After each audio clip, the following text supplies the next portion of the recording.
Alors comment est-ce qu'on va pouvoir mesurer le développement durable? Il y a deux principaux indicateurs qu'on va voir aujourd'hui dans cette vidéo. C'est déjà l'empreinte écologique. Donc j'ai déjà eu l'occasion d'en parler dans la précédente vidéo sur les fondements du développement durable. L'empreinte écologique, c'est tout simplement une superficie en mètres carrés qui va nous permettre de produire nos ressources et de traiter nos déchets, puisque quand on produit aussi des ressources, on va émettre des déchets. Ça peut être bien sûr du gaz carbonique, ça peut être des emballages, parce que forcément quand on consomme quelque chose, on va forcément avoir des emballages derrière la plupart du temps. Donc tout ce traitement des déchets ou le traitement des eaux usées, etc., notre consommation va créer des déchets quoi qu'il arrive. Et donc c'est l'empreinte écologique, c'est le nombre de mètres carrés nécessaire à chaque habitant pour pouvoir à la fois produire ses propres ressources sur cette même terre et stocker ses déchets. Et donc en France par exemple, il nous faudrait, avec la consommation actuelle, avoir 4 terres pour réussir à la fois produire de nos ressources et traiter nos déchets. Ça veut dire qu'on consomme 4 terres aujourd'hui. On aurait besoin de 4 terres pour vivre la vie qu'on vit aujourd'hui. Donc vous voyez bien que c'est pas possible, alors c'est pas nous les pires. On va aller chercher un petit schéma à cette occasion d'ailleurs. J'ai trouvé justement une carte, bon elle date de 2014, mais l'idée c'est de voir un peu comment est-ce qu'on peut mesurer cette empreinte écologique. Alors souvent c'est donné en hectares par habitant. Donc tout simplement en hectares par habitant, ou là c'est en l'occurrence en hectares par État. C'est-à-dire que chaque État aurait besoin de tant de superficie pour traiter ces déchets justement. Donc vous voyez bien qu'en noir, ce sont les États qui vont avoir une empreinte écologique qui sera très élevée. C'est le cas des États-Unis, c'est le cas de la Chine et de l'Inde notamment. Vous avez d'autres États qui sont forts, en tout cas aussi là-dedans, c'est la Russie, où vous avez par exemple le Brésil ici, où de manière générale l'Amérique est en tout cas produit une empreinte écologique très importante. Et là où vous avez le moins d'empreinte écologique, c'est forcément dans les pays où il y a moins de développement, tout simplement parce qu'ils n'ont pas eu encore l'occasion d'être dans la phase d'industrialisation, et donc de ce fait ils ont aussi une empreinte écologique qui est moins importante.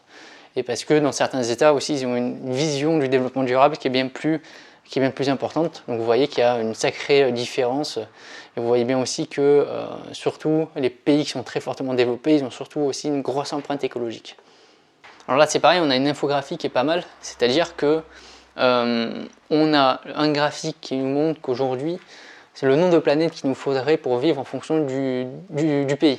En France, vous voyez bien, on est autour de presque 3 planètes pour pouvoir, il nous faudrait 3 planètes d'après ce graphique pour absorber justement notre empreinte écologique.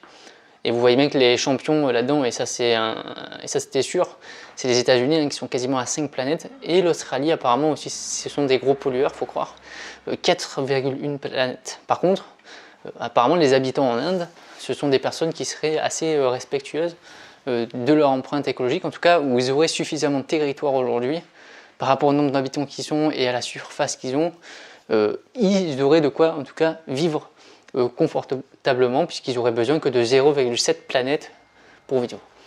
Donc le monde entier aujourd'hui, il lui faudrait au final quasiment 2 planètes pour absorber toute l'empreinte écologique, donc toutes les productions et tous les déchets de tout le monde.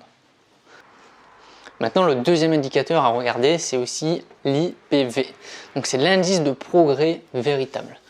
Alors en fait, l'IPV, ça permet de mettre un point à l'honneur sur toutes les externalités.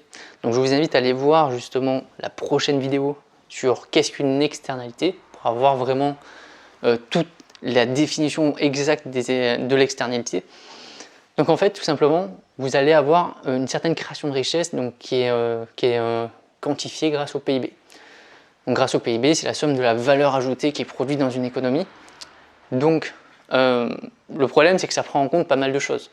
Lorsque vous allez avoir un accident de la route, indirectement, oui, il va avoir un gros problème parce qu'il risque d'avoir des victimes, des dégâts, mais en soi, ces dégâts, ça va créer la valeur, ça va créer la richesse, parce que ça va demander des ressources humaines pour aller secourir ces personnes, mais ça va aller demander des ressources humaines aussi et matérielles pour reconstruire un véhicule, pour le mécanicien ou le concessionnaire de voiture qui va revendre une nouvelle voiture, les assurances, etc.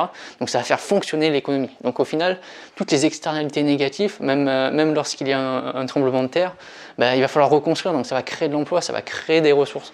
Et ça, c'est pris en compte dans le PIB. Et c'est le problème. Et justement, l'indice de progrès véritable, il permet au PIB de retirer toutes les externalités qui sont dites négatives, donc où il y a eu vraiment une destruction de richesse en réalité, comme les accidents de la route, comme différentes catastrophes naturelles, industrielles, accidents ou autres. Tout ça, ça fait partie des externalités négatives.